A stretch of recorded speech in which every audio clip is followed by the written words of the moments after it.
Welcome to Season 2 of the Psych Sessions Network podcast Teaching Matters, co-hosted by Rob McIntarfer of Lincoln Public Schools and Eric Landrum of Boise State University. These 10 episodes in our second season were recorded from the beginning of May through the beginning of September 2021. And as you will hear, we wander and meander quite a bit. However, there are themes for us that emerge, such as the roles that AP Psychology and IB Psychology play in U.S. high schools, the continuing challenges of assessment, and how scaling innovative pedagogies makes utilizing those principles all the more difficult. To take a deeper dive into understanding the IB Psychology world, we invited Casey Swanson, a Michigan-based educator, to join us as our first guest on Teaching Matters. We broke away from our typical conversations in other ways, too. For one episode, we chatted about Albert Bandura, and Eric shared some stories from his own personal interactions. One episode in Season 2 had to be marked explicit. And if I repeated that word here in the introduction, then I would end up having to mark all of these episodes explicit. We end Season 2 stumbling on what perhaps could become a subtitle for our Teaching Matters series here. See what you think. Teaching Matters. Oh, Rob, but Eric? I am not going to give you any more context than that, my friends. You'll just have to listen. Please enjoy listening to Season 2 of Teaching Matters. Oh, Rob, but Eric.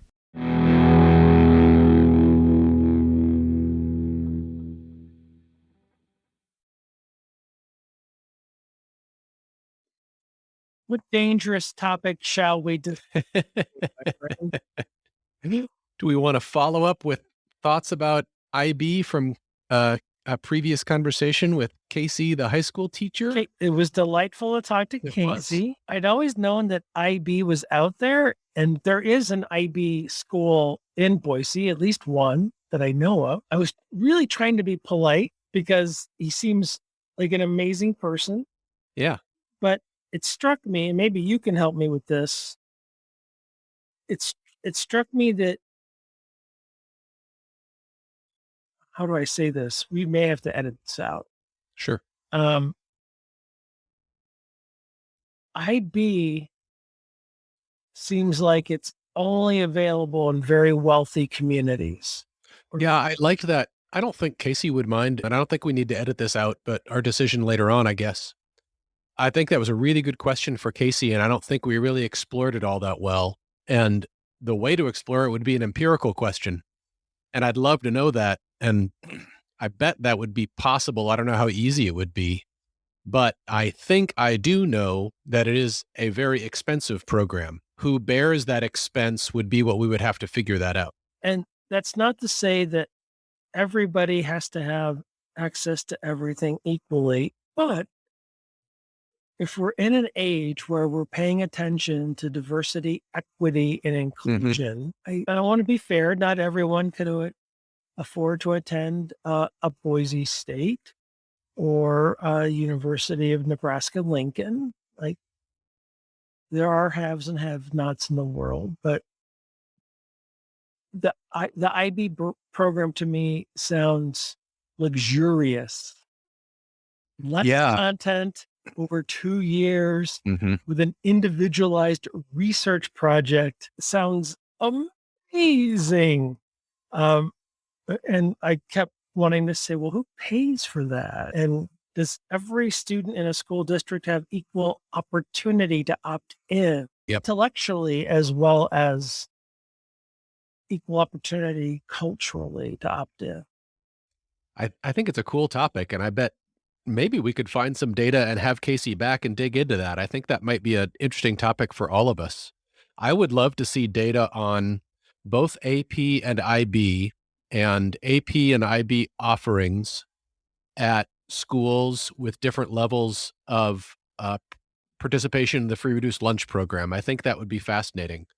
A lot of it depends on who bears the cost of the program. So IB is definitely a more expensive proposition than AP. Like we talked about, a teacher at a school can convince someone that there should be an AP course and get it offered. And the expense is someone, either that teacher or the school, has to send that high school teacher to a workshop, typically. And I think that's in the hundreds of dollars, 300 to 700, I think, for a week-long workshop. I don't think that's a requirement, but I think it's a strong recommendation. And then the students themselves typically choose whether to take the test at the end of the year or not. And as it's $90. Some schools pick that up, other places don't. And the College Board works with districts to get that cost reduced for students who participate in free reduced lunch. So that's the side I know better. What I think I know about IB, and I think Casey talked about this a bit, it is a way more expensive process for somebody. Whether or not that's the school or students really depends on the place, but somebody's footing the bill.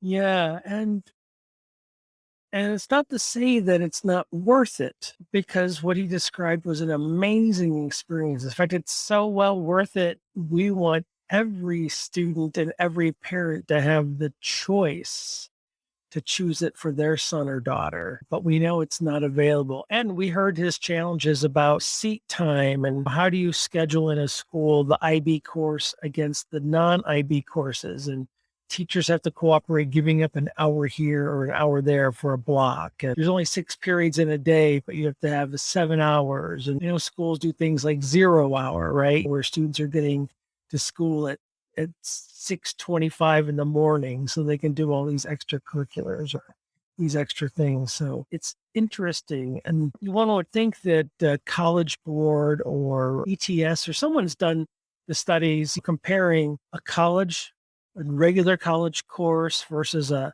honors course versus AP Psych versus IB, and on some sort of external, the major field test or the GRE psychology against some sort of external, not the ETS, not the AP Psych exam, but some sort of outcome measure a department uses at the end of that they have a cumulative final that they give across all sections.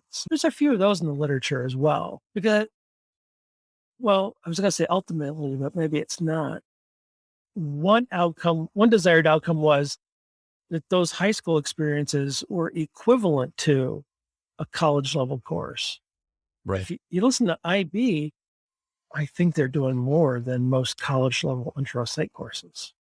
I agree. And I'd like to come back to that outcome research maybe later. But one thought that struck me about this conversation about those skills, and I bet Casey would love to talk about this too, and I'm going to try and say this carefully so that I don't sound like a jerk.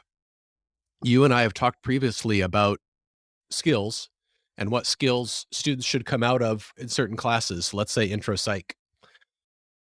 As far as research method skills, our conversation with Casey confirmed for me that out of IB psychology, students are coming out of that experience with pretty darn sophisticated research method skills. I'd say skills that I sure didn't have till graduate school. And what that made me wonder is what skills, and the IPI has kind of addressed this. What level of sophistication do we want intro psych students to come out of that class with? Obviously, I'm not sure more is always better because of limited time. I don't think I want necessarily intro psych students to know whether they should be running a t-test or an ANOVA out of intro psych. I want them to know statistical significance, but I don't think they need to know the various post hoc tests and appropriateness of post hoc tests. You get where I'm going? Yes, I do. First off, Rob, I'm not so sure your DNA is built that you can sound like a jerk. If it is, I'd like to sit down and have a beer with you and see if we can time. And we don't need to record that. That should be one of our goals at a podcast. We'll get each other to sound like jerks on the podcast. I can do that right now. I don't need alcohol to make that happen. And people who know me well believe that statement. I completely agree with you that I can't imagine a goal of intro psych being able to differentiate when to apply a t-test versus a chi-square versus a correlation versus a one-way ANOVA. I'm not even so sure that I would agree with, I want an intro psych student to be able to understand the concept of statistical significance. I think it would be delightful if they did. And one of the voices in my head that I always remember from IPI in that experience is Sue France. Sue was always very grounded in talking about, reminding us in those conversations about her Highline College, community college students, her 2-year students, and that the wide range of students that she has. And I have a wide range too, Boise State. We're not open admissions, but we used to be pretty darn close. And in some ways we still are. And so if I was a Dartmouth, if I was a Princeton or a Stanford, I might have that goal of intro psych student understanding statistical significance. But for my students or Sue students, I might just want the goal of understanding that statistics are used to draw conclusions in psychology. I might be happy with them walking away from my intro psych course understanding that, and not even the next level of understanding what an inference is. And there's these levels of precision and P less than 0.05 and what that means. Yeah. And what should drive this decision maybe, and the IPI I think I think the IPI gets us farther than we have been before. Skills for what purpose? And some of your work has done this. So what skills are useful for students after they leave us? What challenges do they face? What problems do they need to solve at an economic level? What skills do they have to get a gig? So the decision about whether or not students need to understand statistical significance shouldn't necessarily just be our professional judgment or even our matter of taste. It should be driven by something that we can stand on saying, well, this is important. Here's why. Let's get at it. Yeah. The irony of that, Rob, is that we know from some data available from APA, the Center for Workforce Studies, that about 13% of bachelor's level recipients in psychology in the US, 13% go on for graduate education in psychology. So 13% of our graduates will need to understand statistical significance for their future. Another 30% will go on for graduate education, but not in psychology. So the remaining 57% are going directly into the psychology workforce with their bachelor's degree, meaning they may not need a deeper understanding of statistical significance depending on the job sector that they go into. And I think that's the challenge for psychology educators. Not enough people have been studying for not long enough. What do our students do with their bachelor's degree in psychology, and where do they go, and what skill sets do they need to strive and thrive? And there are a handful of people around the country who are starting to do that more, but not enough. Some of it is us getting over ourselves. I know when I sit down and talk with folks about what's important, my feelings and bias and perspective influences that to a great degree. As a researcher, I know I should try to minimize that if I can using outside data. That's a real struggle. I may feel that the different kinds of operating conditioning are absolutely vital because they've been incredibly important for me. I may have anecdotes about how the idea of operational definitions was a game changer for some individual students, and that drives my decisions. But we need to get over ourselves as much as we can and walk the walk of scientific thinking and use some outside information to inform our choices, even if it breaks our heart when we have to drop stuff. Well, I appreciate what you're saying, and I think you're being a little bit harsh on yourself. I mean, it's natural for us to teach what we know. I mean, we all went, when we as teachers are talking to ourselves we all went to school to become teachers. At the college level, we went to school and we got our master's or our doctorates to become college teachers. And you've taught at the college level, right? You've adjuncted, right? At UNL? Yep. Yep. So you've got the high school and the college level experience. And so it's really hard for most people to talk about here's what it's like in the job sector. Here's what it's like in industry. Here's what it's like to work at HP or Google or Facebook or IBM, because most of us haven't worked in the real world. I'm doing that with air quotes for our listeners. And so that's why we rely on other people who have started to create resources that so that we can give advice to students, the 57% who don't go to graduate school, who want to go directly into the psychology workforce, to give them advice about those skills that they need to start to master. And we have some data, and some of it comes from APA and some from other sources. And we need just to give them a balance. There's some on my YouTube page, my YouTube channel. I interviewed a guy named Bob Loken here locally in Boise, and I took that interview and I broke it up into snippets on YouTube. And he talks about in one of those interviews, he doesn't want to hire people who can write 12-page papers. He really wants the skill to be a concise, tight 1 or 2 paragraph email that gets to the crux of the issue or problem in the first and second sentence. And when I asked him about what writing skills do you really wish students would come out with as graduates, that's what he told. And so instructors need to hear that, faculty need to hear that, and then design their courses to help students have those skills. Because I'm pretty sure the graduate faculty would like that as well. Agreed. And and we need to be honest, a lot of it will still be guesswork because we can't predict what skills will actually be useful for every single student with any degree of accuracy. And there's a whole bunch of stuff that we just won't know because we don't have empirical data on it. But I also want to be honest with myself and know that when I'm planning the next time I adjunct, hopefully I'll get to teach an intro psych course again someday. Instead of building my syllabus off of my expertise and personal preference, although that will influence the syllabus, I also need to see what data are out there and force myself, hey, I don't know a lot about human factors research. I don't know a lot of leadership research and managerial research, but boy, there's some data that indicate that might be super useful for students in the future. So even if it's not my favorite, even if I don't know it yet, yeah, it should go in there. Well, and there are data available about what are the top skills and abilities that new collegiate graduates need to be successful in the workplace. Now, it's not psychology specific, it's about all graduates.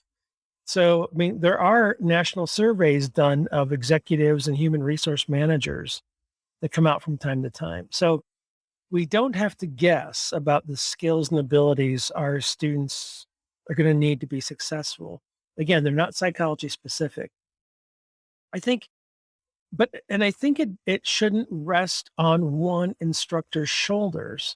This is where a department has to have a culture of we're going to have these discussions. We're going to look at the curriculum as a whole, and where you do curriculum mapping, you start thinking about, all right, in this 300 level cluster, here's where they're going to practice critical thinking and problem solving and innovation. And this 400 level cluster, all right, we're going to have leadership skills and teamwork skills. And we're going to make sure that no matter what course they take in this 1 of 3, they've got to practice teamwork. And do we all agree that this course is going to be taught that way? Okay, great.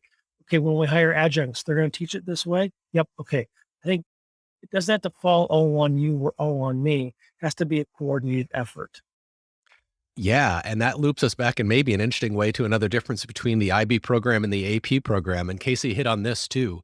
The IB program is a program. People quite a while ago in Wales, I believe, is where it started, figured out a system from top to bottom, and there are explicit skills and ideas that get emphasized in different places along the way. That's one of the things that makes it expensive to implement and challenging to implement because it's a system from top to bottom. It's a whole series of courses.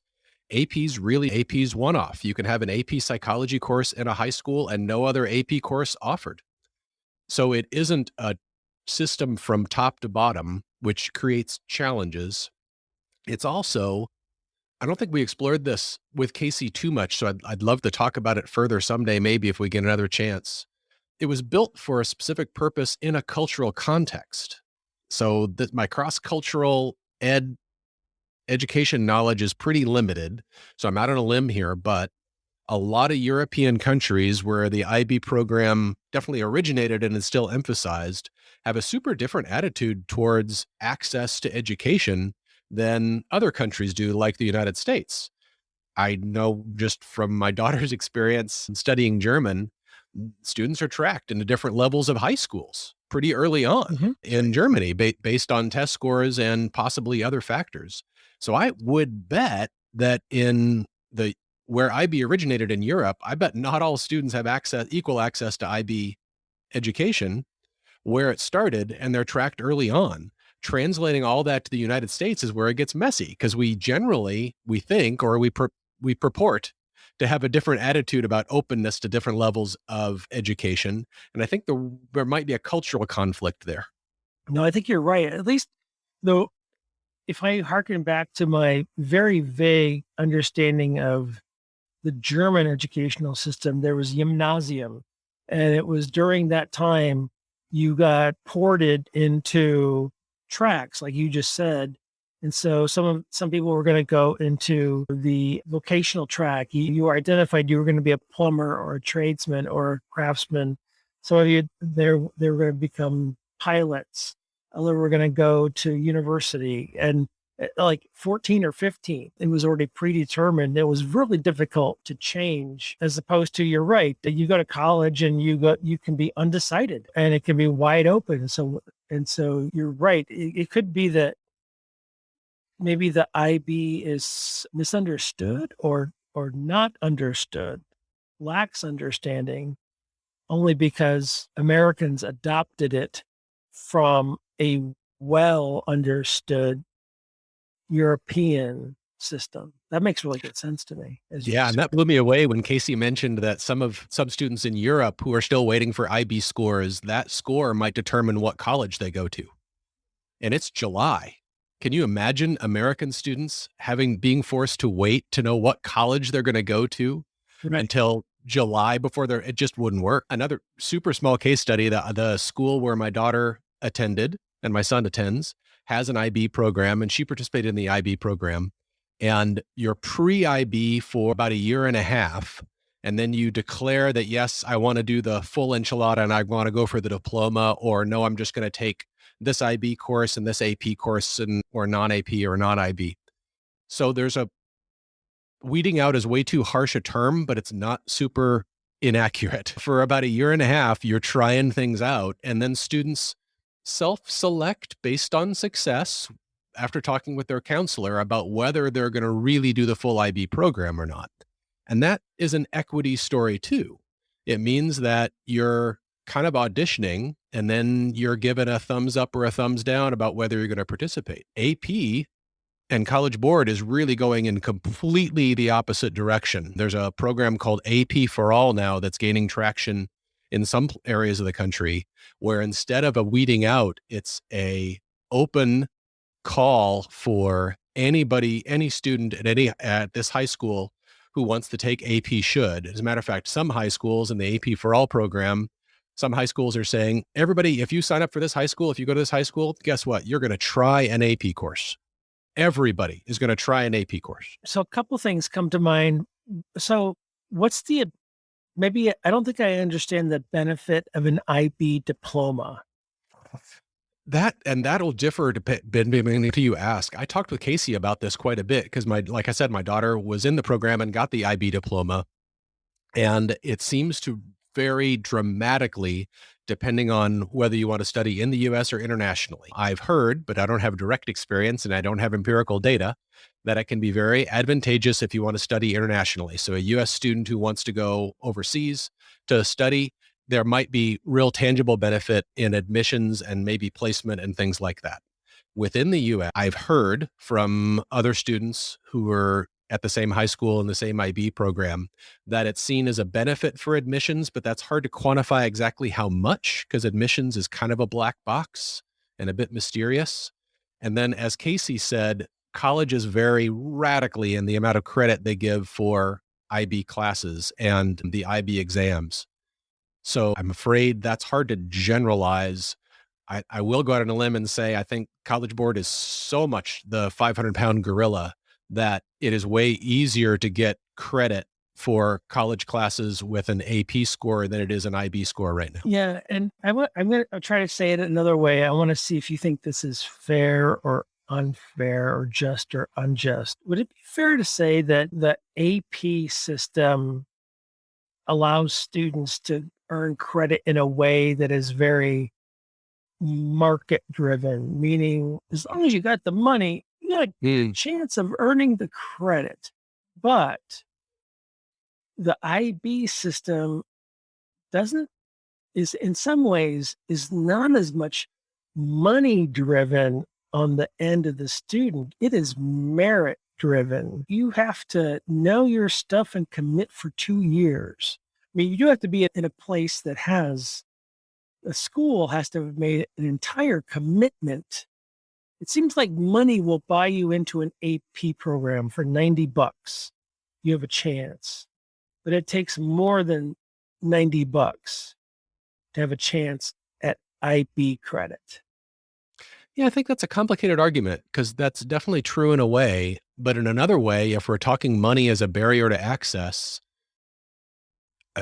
any student in the country can take an AP test if you can scrounge up the money or get someone to pay it for you. Very few students in the country even have a chance at taking any IB classes, much less being involved in an IB diploma program, just because there aren't that many of them around. And I bet if we ever find this data, they are concentrated in communities of affluence. So if money drives access, I think access is probably way more possible for people from varying income levels to an AP class than it would ever be to an IB class. Okay, so there's two variables there. There's access and affordability. Yeah. There's two different things there. So Yeah. are you saying, Rob, that a student can take the AP Psych exam without taking the AP Psych course? Yes. College Board allows that to happen. It's actually a little harder than it was before because of the way the students have to sign up for the test, and students are encouraged to be attached to an actual AP class via their online portal. But a lot of rural students take AP classes after studying on their own without an official AP class. Take an AP test without an official AP class. And generally speaking, taking an AP Psych exam costs $90. Yeah. So maybe this is going to be the episode that every incoming college student should never listen to, right? This is the one that gets banned from the internet. Shouldn't every incoming college student attending a university that takes AP Psych credit take every possible AP Psych course that's in the gen ed or core curriculum, whether they've had the class or not, because the $90 per class is cheaper than whatever the course is going to cost at their university? And now we're turning into an infomercial for College Board. Wait, there's more.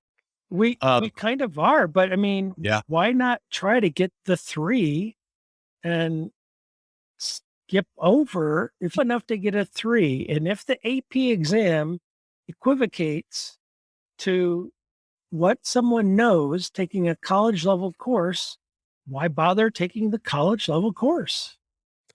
I think that argument can definitely be made, and I'm sure College Board would support that effort. It also depends on what students want to do and put their time and effort into, because it's not trivial to get prepared for the exam and do well enough that you can get a 3 on the exam. That's a lot of work. By the way, this podcast not yet sponsored by the College Board.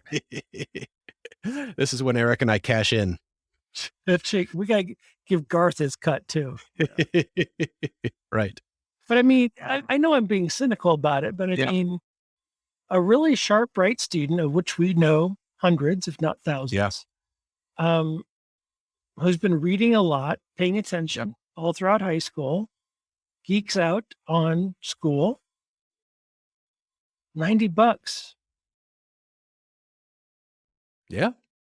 I mean, multiple choice plus FRQs. Yeah. Yeah. Maybe not every subject, but every subject you took in high school.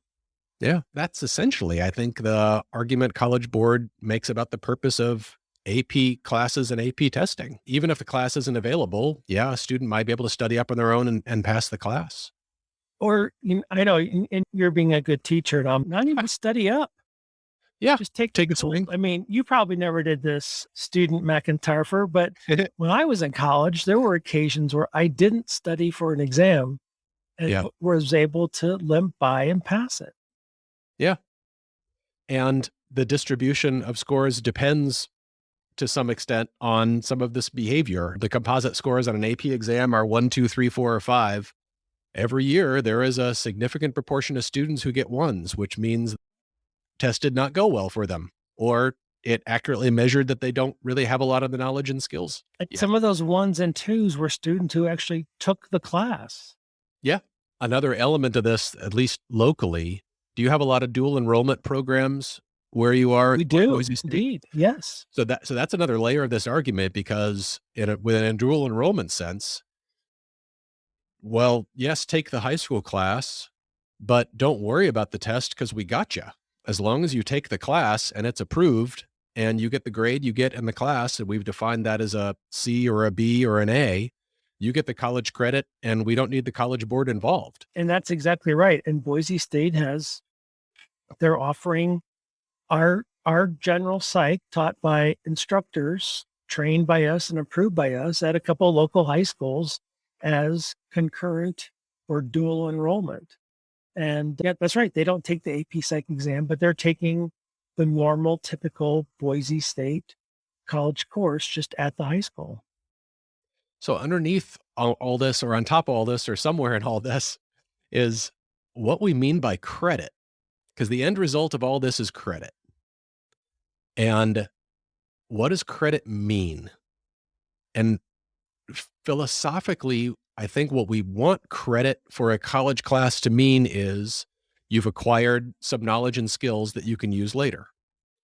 But we don't really know consistently what those knowledge and skills are. So we can't really know if the AP test should count for credit or the dual enrollment should count for credit. We may be using credit, sort of the same measurement or the same currency, across a bunch of different contexts in very different ways. Well, you're exactly right, because we also use credit as a currency for seat time, which we have for probably at least 200 years. And we're stuck using for a while because the federal government makes us use seat time as a measure of federal financial aid. Right. And so one must have, at least in our semester system, 12 credits a semester to be considered full-time for the full boat of financial aid, at least at Boise State. That's the rule currently. Yeah. And so that typically means 4 3-credit courses. And that's based on time, not based on difficulty, not based on level of course. It's seat time. And this loops back to some of our earlier conversations too. I know we talked about Alverno College, and I think we fantasized about, I think what you and I would like credit to mean would be good descriptions of knowledge and skills that you should walk out of certain educational experiences with. If we had that, then you could define that for college courses, and then you could define that for an AP course and AP test, and an IB course and IB test, and dual enrollment programs, and things would feel much more honest and consistent. What I get the queasies sometimes when I start talking with people about dual enrollment versus AP versus IB, because it just seems like I'm doing something to get out of something, but nobody knows what that something is. I can't tell you what you're missing. You don't know what you're missing. And I feel queasy about my involvement sometimes. Yeah, I would like credits to be, I would like there to be a competency model. I would like there to be an apprenticeship model where you don't earn the credits until you've achieved a certain minimal level of competency. Where you are, and if you like the term apprentice, you can use that as well, where You have to learn a certain amount of knowledge or demonstrate a certain amount of skill. And the seat time is largely irrelevant. If you acquire it in 10 days, congratulations, you've passed the course and you've earned the credit. But you might not ever earn it or pass it if you never acquire the knowledge or you never can demonstrate the skill. If you are an apprentice for a craftsperson, you might never learn how to use the loom, or you might never go beyond a plumber's assistant. You might never become the journeyman or the craftsperson. That's the model that I like. It is fraught with its own problems and difficulties, but I'm not a fan of C's get degrees, right? Yep. Somebody has to graduate last in their medical school class, right? In their law school class. We hope they have a bare minimum competency level. Do you want your physician to have graduated with a 2.0 GPA? At a bare minimum, your surgeon, we sure hope that 2.0 is adequate skill set to perform surgery. Mm-hmm. We hope someone's done that work somewhere. Yep.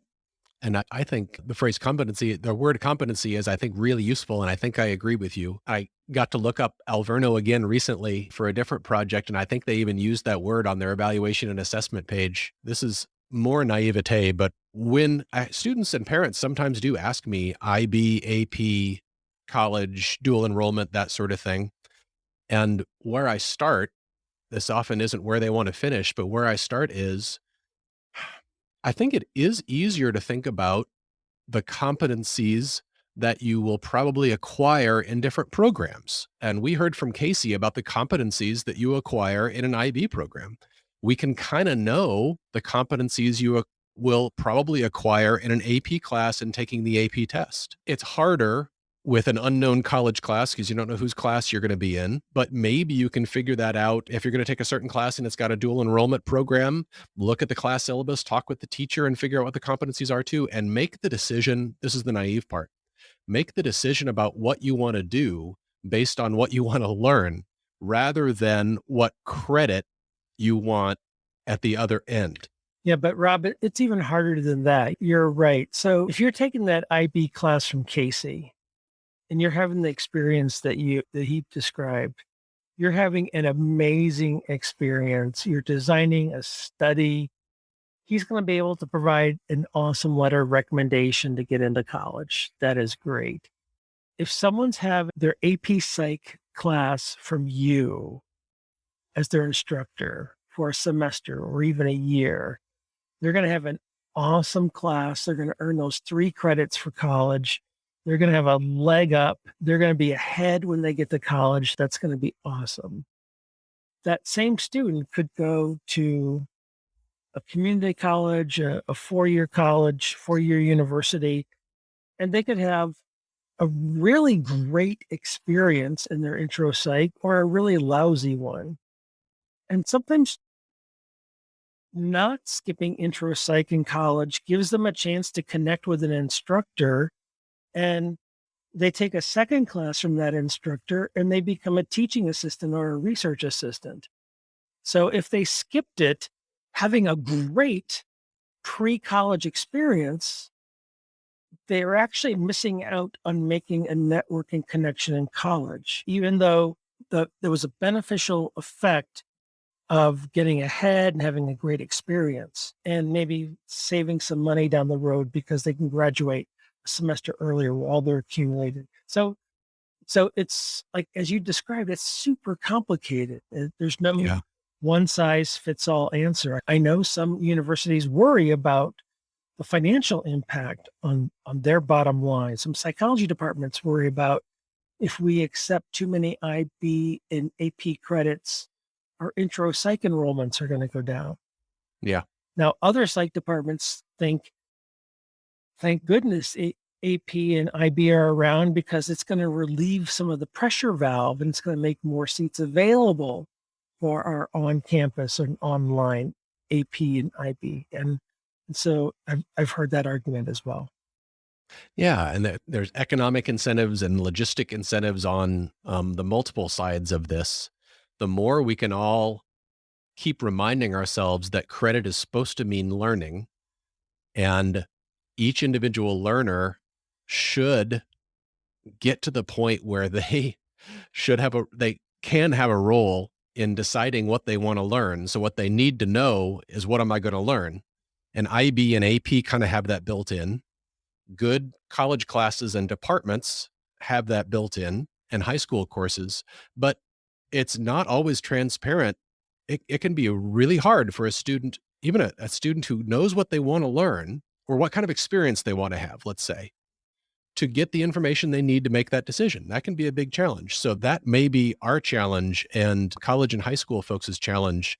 Buckle down and do the hard work it takes to describe in a way that a novice can understand what they're getting themselves into and what the benefits will be. Yeah, and I will admit to you, even though I had done the AP reading about 4 or 5 times, I didn't really understand the benefits of AP till my daughter Allison graduated from her local high school. And I may have already told this story I don't on think the so. podcast before. She had taken a handful of AP classes her junior and senior year at her high school, did not take AP psychology, much to my chagrin, and went to the University of Oregon and transferred all of her AP classes and scores to Oregon. And Oregon is on the quarter system, so it takes 180 credits at Oregon to graduate. And she arrived at Oregon because of AP, all the AP credits in the middle of her freshman year, having not taken any courses on their campus. And the hidden benefit that I'd never realized, and she was thrilled to have, is that she didn't have to register as a first quarter freshman. Cool. She got to register as a second quarter freshman. So she didn't have the crappiest class days and times to register for. She had the next to last crappiest days and times to register for, which actually meant a really big deal to an incoming freshman going away from home and going from Boise, Idaho to Eugene, Oregon. And she had a great experience there and really loved it. But that was the hidden thing. The credits were really appreciated. And by the way, it didn't accelerate. She spent the full 4 years. She could have left a little early, but she maximized the experience, which I wanted her to. But the hidden thing I never realized was they register based on seniority. She had a little bit more seniority compared to her entering classmates that I just never thought about. Fascinating. I think there's a trend. My daughter didn't take AP or IB psychology either. So I think we're establishing a trend here. But a lot of our equity conversation, rightfully so, is about systems and the different aspects of those systems. And we've talked about access and we've talked about success. And then we talk about privilege or benefits. And some of those benefits are obvious and some aren't. The benefits that I think we want to emphasize and want to further define are the learning benefits, but there's system benefits too.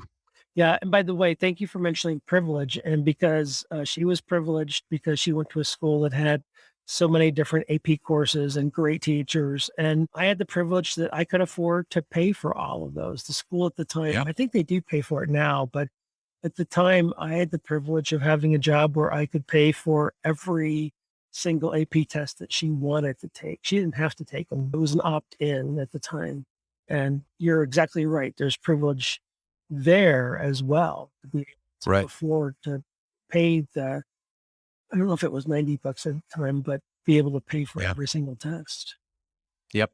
And it's my family had the privilege. We have a school with an IB program and we have open enrollment in our school district. So my daughter got to do something that she wanted to do, and very few students have an opportunity. And our talk about privilege is reminding me, there's an Atlantic article in the last year that looked at private schools, and maybe I can look it up later and send it to you, and maybe we can include it in the liner notes. It's a really interesting and challenging article. My friends who teach at charter and private schools are talking about it. And the data that is underneath the article is about admission to Ivy League colleges. And if you turns out if you look at the by high school admission rates, they vary so radically that if you just look at, I think it's 6 or 7 private or charter high schools in the country, they account for something like 40 to 50% of the admissions to the Ivy Leagues. That's surprising. Yeah, it's amazing. That's surprising. I think Paul Tough writes about this in his new book, or his newest book too. And if we're talking about access, I mean, there's so many. I had no idea about that hidden part of the system for some of the colleges in the country. And once you peel back the layer on that, and then you start talking about equity of access and what the admissions game is like, boy, it gets really ugly fast. Yeah. And I think it's probably been there all along, but guys like you and me either didn't know about it or heard hints of it and didn't pay attention to it. Or I think the Lori McLaughlin stuff that happened a couple summers ago kind of really threw it into the mainstream. And the shame of it is when qualified students get bumped out by unqualified students, obviously. When people game the system, we lose confidence in the system. Yeah. And looking at data like that starts, we're talking about the myth of meritocracy and what students have learned and what they're capable of and what their next opportunities should be based on that. It makes you wonder about what should we say if we're going to be honest with students, if we're going to be honest with high school students about what you should do based on what your goals are. Boy, not how honest do I know enough that I can actually give them accurate answers? Well, I think the answer is I don't think we can give them accurate answers because most people don't know what they want. I mean, when I talk to students these days, most of them, I should be careful. Many of them are paralyzed by the number of options available to them and that they really don't know what they want. And there are so many avenues open to them that it's kind of analysis paralysis kind of thing. Yeah. And so, and I think, and I'm not sure what the cause of this is, and this would be a really good conversation topic for another time. Many individuals, many students, and many non-students for that matter, in this age, this era, they think that the next move must be the perfect move. Yeah. They think the next job must be the perfect job. The next car must be the perfect car. The next significant other must be the perfect, and then the last and the only significant other. The next place they live must be the perfect place to live. And there's this self-heaping of they want to see and peek at the end of the book to see how it turns out. And many are so risk aversive that they're paralyzed into making no decision and taking no risk. Yeah, that's fascinating. And you mentioned before that what employers want is what they label as critical thinking skills. And we know that critical thinking skills is an umbrella term that means a lot of different things and is probably super contextual. Yeah. But within the context of college, maybe one of the critical thinking skills is trying to overcome that tendency that you just described, showing people how, yes, you can't make the perfect decision. Here's why that shouldn't paralyze you. Here's some actual evidence about why that shouldn't paralyze you. Yeah. That sounds like a skill that's worth learning. Yeah. You've got to be able to make decisions based on the best evidence available and justify your decisions. And then when they go wrong, learn from them, apologize, and move on. But and again, I don't understand cultural factors and developmental factors well enough to be able to say, why is this happening now more than ever? Or maybe it's been happening all along and I just didn't notice it. But advisees that I talk to all the time, or maybe I'm noticing it more coming out of the pandemic and over Zoom as opposed to face. But it's just that, students and other adults that I talk to about jobs and changing jobs, just seeing, not all, it's just some, but really hard time making decisions. It's not because of lack of options, it's because there are so many options. Wonder what the terms in the literature are for this. I mean, I'm sure some of our friends in cognitive psychology, specialists in decision making, maybe even the clinical side of things, potentially have some terms and concepts for this that might help us unpack that idea. Because I'm really intrigued with that as a skill.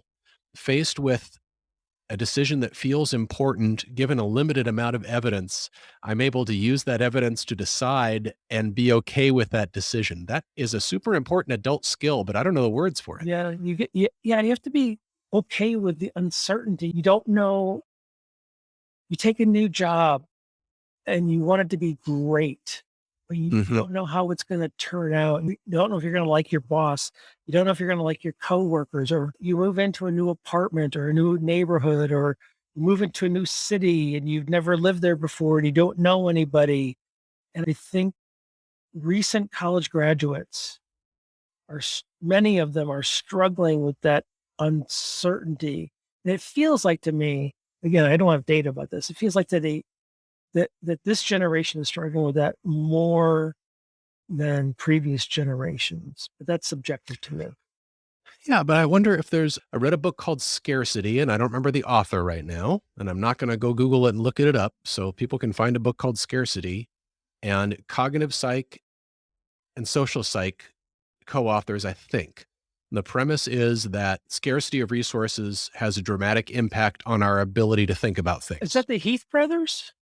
No, that's like Made to Stick Yeah. and they wrote others. Yeah. Okay. Yeah.